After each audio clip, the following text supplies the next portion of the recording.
At least 10 freed hostages were sexually abused by Hamas in captivity, Dr. says. This post received a score of 14,000, with an upvote ratio of 78%. Here are the top comments in response to this article.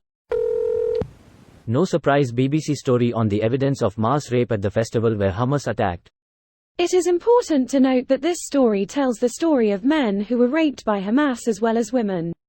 Yes, this is something I keep noticing, that we talk about what's happening to the women.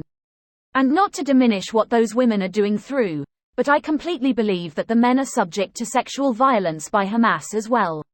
There are many documented reports of rape between men, as a way to emasculate and dehumanize them. For example, imagine being forced to watch your husband or father be raped. Then imagine being a man, raped in front of your family. How emasculating and humiliating that would be. Hamas is 100% not above this kind of behavior. They did not stop at women. IDK, if you've ever heard of the show Outlander. But let me tell you, there was a scene where a man was raped by another man, and the way that scene still haunts me to this day because of how genuinely uncomfortable it made me is crazy. I haven't seen it. Here's what I will say, though. My stepmother was a public defender. She used to tell me about how some of her clients were men who raped other men. Many of them had done this in prison, some of them not in prison. I was young, didn't fully understand what was what. So I asked, were these, the rapists, gay men? And she said no, not always, because more often than not, it's the other way around. The rapists were straight, the victims were gay. Greater than 18 young men and women have been hospitalized in mental health hospitals because they could no longer function, he said.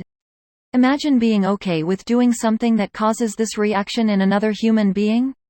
That was probably one of the most fucked up things I've ever read. I can't imagine what these people went through. Their life must feel like it's over. It's fucking heartbreaking and infuriating. It's even more infuriating that people in the West support Hamas and extremism in Palestine. Hearing people chant genocidal phrases is sickening. People here on Reddit have been saying that the hostages were actually treated well, and the West is trying to cover it up. Some crazy stuff. We need to get the rest of the hostages out now. That is if they're alive. Even if dead, we're not stopping until everyone is back.